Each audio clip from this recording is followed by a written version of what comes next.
Selamat siang Ibu dan teman-teman sekalian. Perkenalkan, kami dari kelompok 6 akan membuka presentasi pada siang hari ini. Sebelum itu, izinkan kami menghaturkan panganjali umat. Om Swastiastu.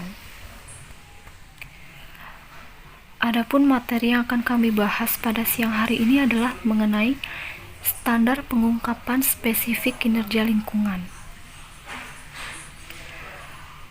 Sebelum itu, adapun anggota dari kelompok kami, yang pertama saya sendiri, Nyoman Aprilia Kartika Dewi, dengan NIM 2017-051068, bersama dengan rekan saya. Yang pertama ada IGD Eka Surya Arsana Putra dengan NIM 2017-051076. Selanjutnya ada Gede Adi Suryawan Kori dengan NIM 2017-051083. Dan rekan saya yang terakhir ada Niwayan Risma Andini dengan NIM 2017-051090. Adapun materi pertama akan dibahas oleh rekan saya. Untuk Adi dipersilahkan. Baik, terima kasih atas waktunya. Perkenalkan, saya Gede Adi Suryawan Kori dengan NIM 2017-05-1083. Dimensi keberlanjutan lingkungan berkaitan dengan dampak organisasi pada sistem alam yang hidup dan tidak hidup, termasuk tanah, udara, air, dan ekosistem. Kategori lingkungan meliputi dampak yang terkait dengan input seperti energi dan air, dan output seperti emisi efluen dan limbah, termasuk juga keanekaragaman hayati, transportasi, dan dampak yang berkaitan dengan produk dan jasa, serta kepatuhan dan biaya lingkungan. A. GRI 301 Material. GRI 301 membahas topik mengenai material. Input yang digunakan untuk membuat dan mengemas produk dan jasa sebuah organisasi dapat berupa material tak terbarukan seperti mineral, metal, minyak, gas, atau batu bara, ataupun material terbarukan seperti kayu atau air. 301-1 Material yang digunakan berdasarkan berat atau volume. Berat atau volume total material yang digunakan untuk memproduksi dan mengemas produk dan jasa utama organisasi selama periode pelaporan. 301-2 Material input dari daur ulang yang digunakan. Persentase dari material input dari daur ulang yang digunakan untuk memproduksi produk dan jasa utama organisasi. 301-3 Produk reclaim dan material kemasannya. Persentase produk reclaim dan material kemasannya untuk setiap kategori produk, serta bagaimana data untuk pengungkapan ini dikumpulkan. B. GRI 302 Energi. GRI 302 membahas topik energi. Suatu organisasi dapat mengkonsumsi energi dalam berbagai bentuk, seperti bahan bakar, listrik, pemanasan pendinginan, atau uap. Energi dapat dihasilkan sendiri atau dibeli dari sumber eksternal, dan dapat juga berasal dari sumber daya terbarukan seperti angin, air, atau solar, atau dari sumber daya tak terbarukan seperti batu bara, minyak bumi, atau gas alam. Ada beberapa pengungkapan standar dan panduan jika aspek ini diidentifikasi sebagai material. 302-1 Konsumsi energi dalam organisasi. 302-2 Konsumsi energi di luar organisasi. 302-3 Intensitas energi. 302-4 Pengurangan konsumsi energi. 302-5 Pengurangan pada energi yang dibutuhkan untuk produk dan jasa. C. GRI 303 Air. GRI 303 Air menentukan persyaratan pelaporan mengenai topik air. Standar ini dapat digunakan oleh organisasi dari berbagai ukuran, jenis, sektor, ataupun lokasi geografis yang ingin melaporkan dampaknya terkait dengan topik ini. Jumlah air yang diambil dan yang dikonsumsi oleh sebuah organisasi dan kualitas buangannya dapat berdampak pada fungsi-fungsi ekosistem dalam berbagai cara. Ada beberapa pengungkapan standar dan panduan jika aspek ini diidentifikasi sebagai material. 303-1 Pengambilan air berdasarkan sumber. 302-2 Sumber air yang secara signifikan dipengaruhi oleh pengambilan air. 303-3 Daur ulang dan penggunaan air kembali. D. GRI 304 Keanekaragaman hayati. GRI 304 membahas topik keanekaragaman hayati. Melindungi keanekaragaman hayati merupakan hal yang penting untuk memastikan kemampuan spesies tanaman dan hewan, keanekaragaman genetik, dan ekosistem alami untuk bertahan hidup. Keanekaragaman hayati juga berkontribusi secara langsung pada penghidupan lokal, sehingga menjadikannya sangat penting dalam mencapai pengurangan kemiskinan, serta pembangunan berkelanjutan. Baik, sekian materi yang dapat saya paparkan. Materi selanjutnya akan dijelaskan oleh teman saya. Waktu dan tempat saya persilahkan. Terima kasih. Perkenalkan, nama saya Niwayan Risma Andini dengan NIM 20170511090 akan melanjutkan materi tentang GRI 304 keanekaragaman hayati. Adapun bagian-bagiannya, yang pertama 304/1 lokasi operasional yang dimiliki, disewa, dikelola, atau berdekatan dengan kawasan lindung dan kawasan dengan nilai keanekaragaman hayati tinggi di luar kawasan lindung. Dengan melaporkan tentang dampak potensial pada lahan yang terletak dalam, berisi, atau berdekatan dengan kawasan yang dilindungi secara hukum dan kawasan dengan nilai keanekaragaman hayati tinggi di luar kawasan lindung, organisasi dapat mengidentifikasi dan memahami risiko tertentu yang berkaitan dengan keanekaragaman hayati, memantau aktivitas yang berlangsung di kawasan lindung dan kawasan dengan nilai keanekaragaman hayati tinggi di luar kawasan lindung, memungkinkan organisasi untuk dapat mengurangi risiko dampak. 304/2 Dampak signifikan dari kegiatan, produk, dan jasa pada keanekaragaman hayati. Pelaporannya yaitu: yang pertama, laporkan sifat dampak langsung dan tidak langsung yang signifikan pada keanekaragaman hayati. Yang kedua, laporkan dampak positif dan negatif langsung dan tidak langsung. Selanjutnya, 304/3 Habitat yang dilindungi atau direstorasi. Memastikan integritas habitat alam dapat meningkatkan reputasi organisasi, stabilitas dan sumber lingkungan alam sekitar, dan penerimaan oleh masyarakat sekitar. Strategi keanekaragaman hayati mengandung kombinasi elemen yang berhubungan dengan pencegahan, pengelolaan, dan perbaikan kerusakan terhadap habitat alami yang ditimbulkan oleh aktivitas organisasi. 304/4 Spesies Daftar Merah IUCN dan spesies Daftar Konservasi Nasional dengan habitat dalam wilayah yang terkena efek operasi.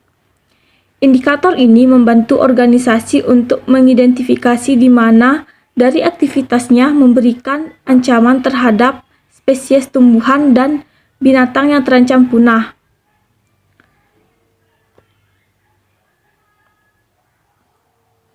Selanjutnya yaitu ada GRI 305 emisi. GRI 305 membahas topik emisi ke udara yang merupakan pelepasan zat-zat dari sumbernya ke atmosfer. Jenis emisi meliputi gas rumah kaca, zat perusak ozon, dan nitrogen oksida, serta sulfur oksida di antara emisi udara yang signifikan. Adapun bagiannya yaitu 305/1 emisi GRK cakupan 1 langsung. Emisi GRK adalah kontributor terbesar pada perubahan iklim dan diatur oleh Konvensi Rangka Kerja Perserikatan Bangsa-Bangsa mengenai perubahan iklim.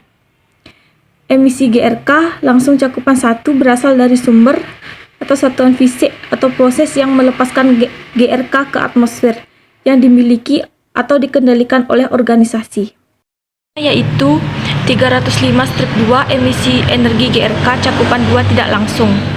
Emisi GRK tidak langsung cakupan 2 energi organisasi yang dihasilkan dari pembangkitan listrik, pemanasan, pendinginan, dan uap yang dibeli dari organisasi lain untuk konsumsi sendiri.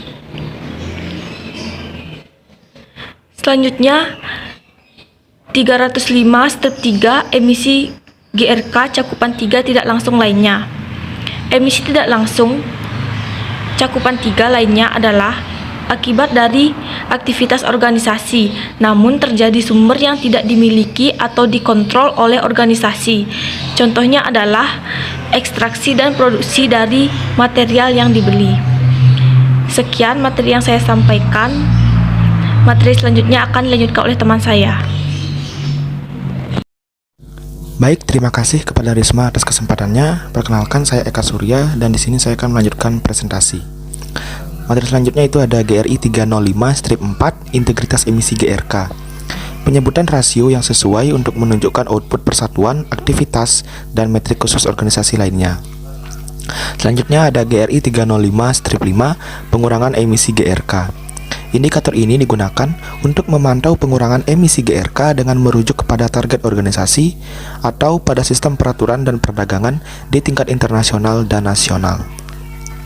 Selanjutnya ada GRI 305-6, emisi zat perusak ozon atau ODS. Lapisan ozon menyaring sebagian besar radiasi ultraviolet matahari atau UVB yang berbahaya secara biologi.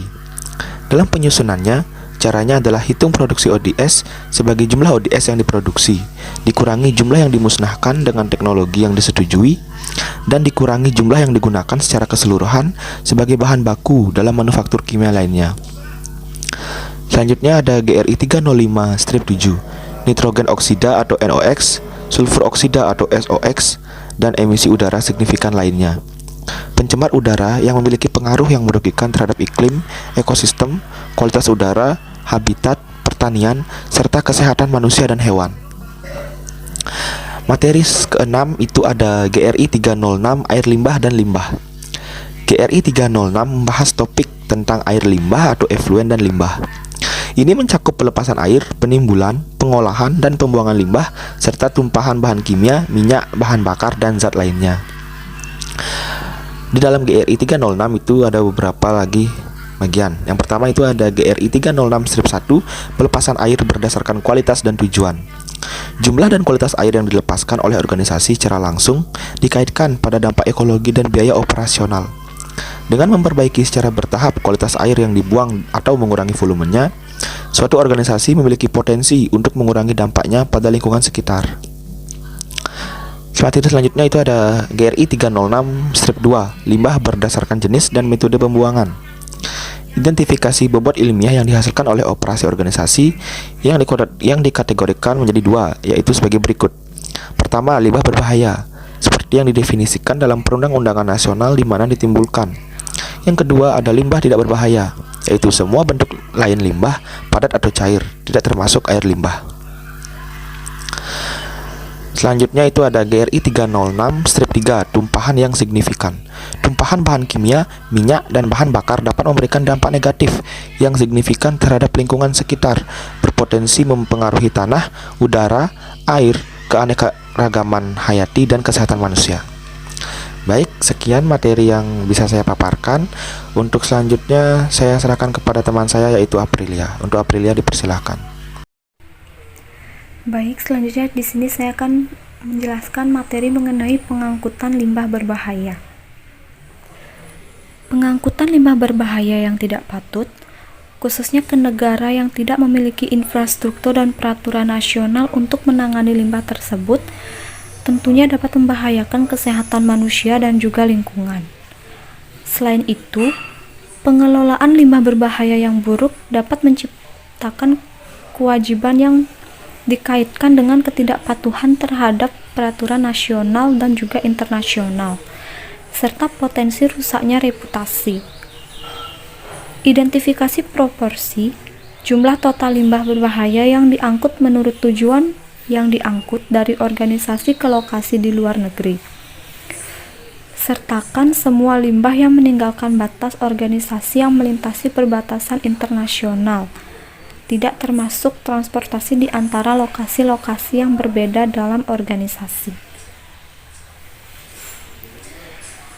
Selanjutnya, ada badan air yang dipengaruhi oleh pelepasan dan atau limpahan air. Identifikasi air yang secara signifikan dipengaruhi oleh pembuangan air organisasi yang memenuhi satu atau beberapa kriteria berikut. Kriteria yang pertama adalah Buangan menyumbang rata-rata 5% atau lebih volume rata-rata tahunan badan air. Yang kedua, buangan yang atas pendapat para ahli yang sesuai seperti otoritas kota. Yang ketiga, buangan ke badan air yang menurut para profesional sebagai sangat sensitif karena ukuran relatif fungsi atau statusnya sebagai sistem yang langka, terancam atau terancam punah. Dan yang keempat, sumber air telah diidentifikasi sebagai memiliki nilai keanekaragaman hayati yang tinggi. Misalkan saja seperti keragaman spesies dan endemis serta jumlah total spesies yang dilindungi. Selanjutnya di sini ada materi GRI 307 mengenai kepatuhan lingkungan. GRI 307 membahas topik kepatuhan lingkungan yang mencakup kepatuhan organisasi terhadap undang-undang dan atau peraturan tentang lingkungan hidup. Ini termasuk kepatuhan terhadap deklarasi, konvensi, dan traktat internasional dan juga regulasi nasional, provinsi, regional, dan juga lokal. Pengungkapan pada standar ini bisa menyediakan informasi tentang kepatuhan organisasi terhadap undang-undang dan juga peraturan yang berlaku, serta dengan instrumen lain yang berkaitan dengan perlindungan lingkungan.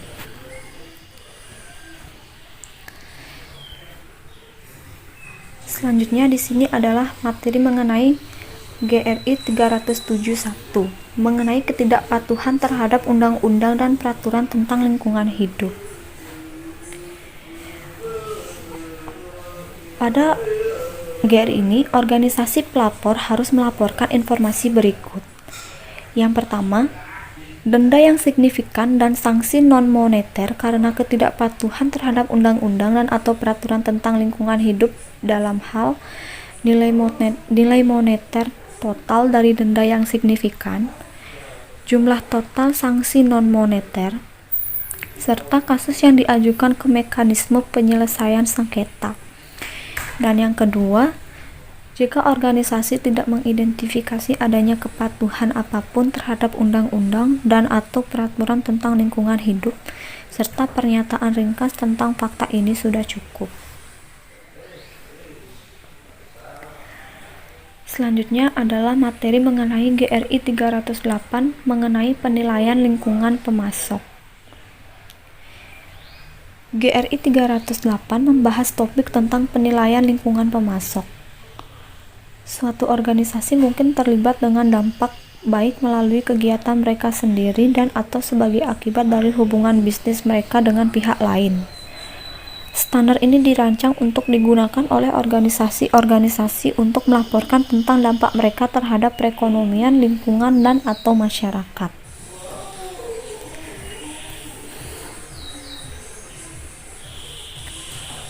Selanjutnya adalah GRI 381 mengenai seleksi pemasok baru dengan menggunakan kriteria lingkungan. Pada GRI ini, organisasi pelapor harus melaporkan informasi berikut seperti persentase pemasok baru yang diseleksi dengan menggunakan kriteria lingkungan.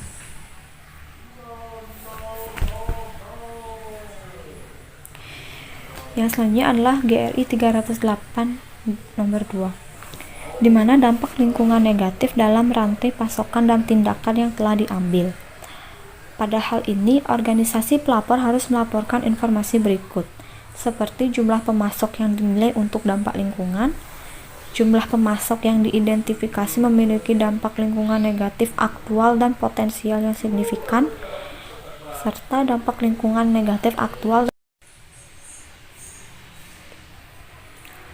Baik, sekian presentasi dari kelompok kami. Apabila ada salah kata, kami mohon maaf. Untuk itu kami tutup dengan Parama Santi. Om Santi, Santi, Santi. Om.